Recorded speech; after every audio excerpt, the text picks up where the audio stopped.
नमस्कार। आज पुनः मैं आपके सामने प्रस्तुत हुआ हूँ ऑनलाइन क्लास में। तो आज एक नए आज बीएड फोर्थ सेमेस्टर का एक नया टॉपिक है। वो है कंट्रीब्यूशन ऑफ द ऑकलैंड। तो मैंने 1833-35 तक की चर्चा की थी आपसे। 1833-35 तक, चूँकि 1873 से हमने स्टार्ट किया था चार्टर्ड एक्ट 1873 से, तो 1834 तक हम लोग पहुँचे थे। 34-35 तक लॉर्ड विलियम बेंटिक के minutes of Lord William Bentinck या मिनट्स ऑफ लॉर्ड मैकाले, तो वहाँ तक हम लोग पहुँचे थे। उसके बाद आज हम देखते हैं कंट्रीब्यूशन ऑफ ऑकलैंड। दरअसल हुआ क्या कि जब प्राच्य और अप्राच्यवादियों के बीच का झगड़ा जब समाप्त नहीं हुआ, तो उसके चलते क्या हुआ कि मैकाले के कुचक्र, एक प्रकार से कह लीजिए कि मैकाले ने बेंटिक का तो सुझाव जो था, बेंटिक का जो रुझान था वो भारतीयों के पक्ष में, प्राच्यवादियों के पक्ष में था। लेकिन आगे चल के क्या हुआ, मैकाले ने कुछ ऐसा कान भरा ब्रिटिश शासन का कि उसने क्या किया कि लॉर्ड विलियम बेंटिक को हटवा दिया। उन्होंने इंग्लैंड उन्हें बुलवा लिया, और जब इंग्लैंड बुलवा लिया तो उसके बाद लॉर्ड ऑकलैंड नामक एक नया गवर्नर जनरल नियुक्त किया गया भारत का, जो जो 1839 में भारत आया। तो जब 1839 में जब ऑकलैंड भारत आए, तो उन्होंने क्या किया कि ये बहुत बड़ा विवाद था, ओरिएंटल और एक्सीडेंटल कंट्रोवर्सी, प्राच्य और पाश्चात्यवादियों का जो बीच में विरोधाभास चल रहा था, ये बहुत लंबा था, अर्थात ये खत्म होने का नाम नहीं ले रहा था। तो क्या किया गया कि ऑकलैंड के इतिहास में ये उनके नाम लिखा गया था, अर्थात ये कंट्रोवर्सी उनके द्वारा समाप्त मानी जाती है कि उन्होंने इसको समाप्त कर दिया। तो कल हमने आपको बताया था कि इसने आकर के क्या किया कि इसने सबसे पहले आकर के जो धनराशि थी, उस धनराशि को 1 लाख से बढ़ा करके क्या कर दिया, 10 लाख कर दिया, जिससे जो सारी समस्या थी वो खत्म हो गई, क्योंकि मूल झगड़ा पैसे के लिए था। तो इसीलिए यहाँ पे लिखा है कंट्रीब्यूशन ऑफ ऑकलैंड। ऑकलैंड के आने के बाद इस जो झगड़े का, जो प्राच्य और पाश्चात्यवाद का जो झगड़ा था, ये दोनों समाप्त हो गया। और कैसे समाप्त हुआ, वो वही ओरिएंटल और एक्सीडेंटल कंट्रोवर्सी जो थी, प्राच्यवादी और पाश्चात्यवादियों के बीच में जो झगड़ा था कि कौन से साहित्य को वरीयता दी जाए, कौन सा जो साहित्य है, साहित्य का मतलब क्या है, जो पैसा है वो किस मद में खर्च किया जाए, वगैरह वगैरह। तो ये सारी चीज़ें जो हैं वो खत्म हो गई। उसके बाद ऑकलैंड ने सुझाव दिया, और ऑकलैंड के शासनकाल में जो उभर के सामने आया, वो क्या कहा गया कि जो प्राच्य विद्यालय हैं उनको आर्थिक सहयोग दिया जाएगा। जो प्राच्य विद्यालय हैं उनको आर्थिक सहयोग दिया जाएगा, लेकिन जो जो प्राच्य विद्यालय हैं उनको आर्थिक सहयोग किस बिहाफ पे दिया जाएगा, और उनको आर्थिक सहयोग, जो प्राच्य विद्यालय या जो देसी विद्यालय हैं उनको सहयोग दिया जाएगा, और अंग्रेजी जो विद्यालय हैं उनको बाद में सहयोग दिया जाएगा। तो ये एक ऑकलैंड ने अपना वो रखा ताकि भारतीय उनका विरोध न कर सके। और छात्रवृत्ति की भी व्यवस्था कर दी उन्होंने बच्चों में। 25% बच्चों को, जो बच्चे थे उनका 25%, जो पढ़ने जाते थे उन कुल बच्चों का 25% बच्चों को छात्रवृत्ति की व्यवस्था करा दी। योग्य शिक्षकों को प्रोत्साहन राशि भी दी गई, और योग्य शिक्षकों को प्रोत्साहन के लिए पुरस्कृत किया जाने लगा। योग्य शिक्षकों की नियुक्ति की बात की जाने लगी। अंग्रेजी पढ़ाने की अनुमति दे दी गई। अंग्रेजी, दरअसल क्या था कि जो पाश्चात्यवादी थे वो चाहते थे, लॉर्ड मैकाले चाहता था कि सारी शिक्षा का माध्यम क्या हो, अंग्रेजी हो। लेकिन यहाँ के लोग चाहते थे कि नहीं, यहाँ का संपूर्ण शिक्षा का माध्यम अंग्रेजी ना होकर के हिंदी हो।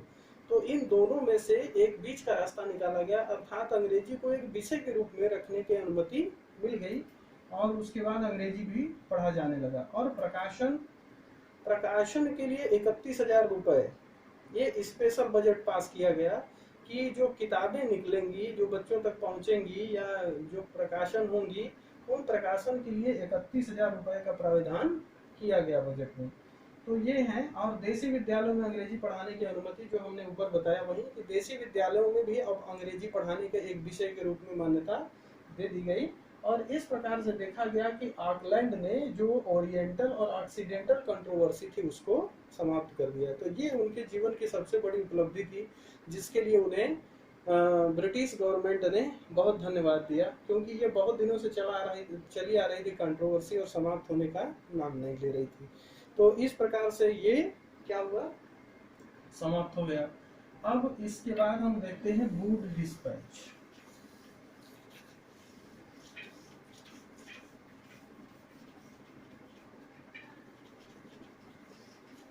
ये तो 1839 तक चला। अब 1839 के बाद की घटना देखिए। 1839 के बाद की घटना क्या हुई? 1839 के बाद क्या हुआ? वुड डिस्पैच आया।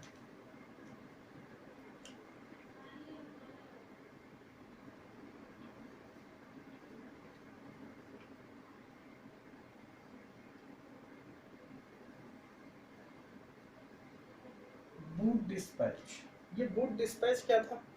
वुड डिस्पैच में क्या किया गया कि ये इसको हम शिक्षा का, भारत की शिक्षा का, अर्थात इसे हम कहते हैं Magna carta, Magna carta of Indian education, of Indian education, अर्थात भारतीय शिक्षा का महाधिकार पत्र इसे कहा जाता है।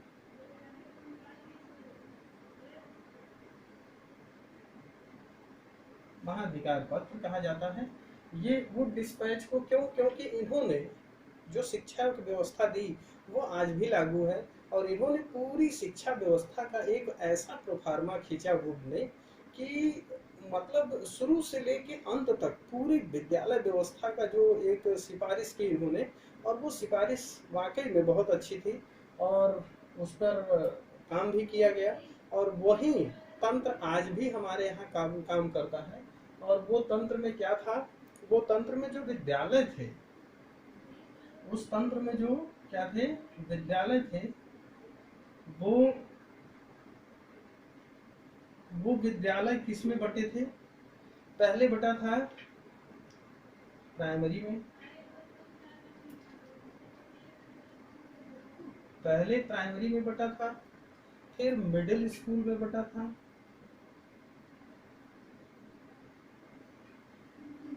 फिर हाई स्कूल में बटा था,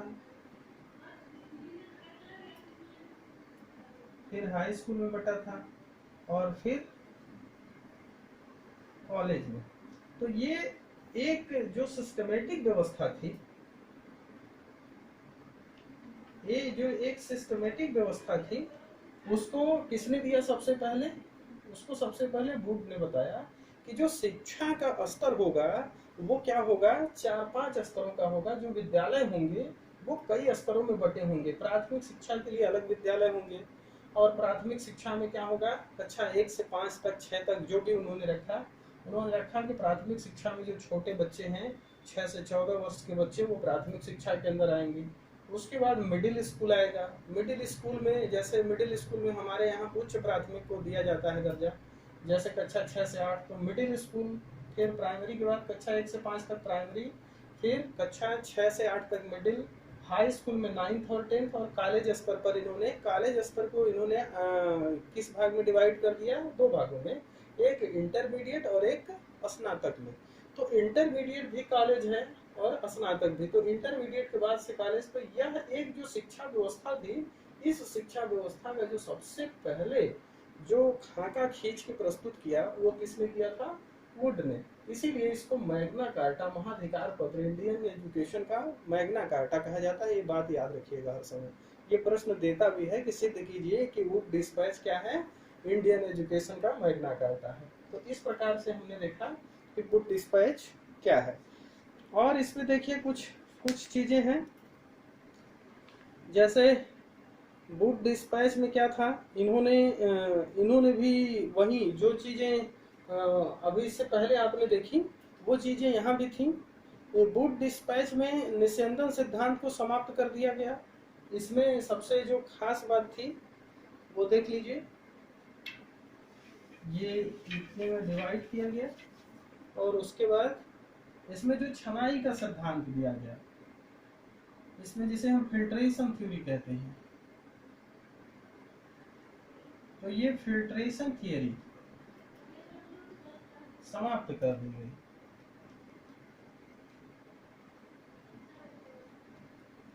कर दिया गया यहाँ पे फिल्ट्रेशन थियरी समाप्त कर दी गई। समाज के सभी वर्गों के लिए शिक्षा की व्यवस्था की गई। यहाँ सभी वर्गों की शिक्षा की व्यवस्था की गई, सभी वर्गों के लिए, सभी वर्गों के लिए शिक्षा, शिक्षा की व्यवस्था की बात कही गई। और इसके बाद शिक्षा को बढ़ावा देने के लिए जन शिक्षा विभाग की स्थापना की बात कही गई, अर्थात एक विभाग, जन शिक्षा विभाग की स्थापना, जन शिक्षा विभाग की स्थापना की बात कही गई, स्थापना की बात कही गई। और इसमें कहा गया कि संपूर्ण देश में क्रमबद्ध, जो अभी हमने बताया आपसे कि संपूर्ण देश में जो है वो जो विद्यालय हो वो क्या हो, वो क्रमबद्ध हो। पहले क्या हो, प्राइमरी हो, फिर मिडिल हो, फिर हाई स्कूल हो, फिर और क्या हो, कॉलेज हो। तो इस प्रकार से उन्होंने जो ये बताया, वो स्तर बताया कि जो विद्यालय हो क्रमबद्ध हो। इस प्रकार से वुड डिस्पैच ने अपने इसमें खाका खींचा। और उसके बाद शिक्षा में पाठ्यक्रम भारतीय भाषाओं में स्थान दिया गया। देखिए जो पाठ्यक्रम बनाया गया वुड डिस्पैच में, जो पाठ्यक्रम बनाया गया उसमें भारतीय भाषाओं को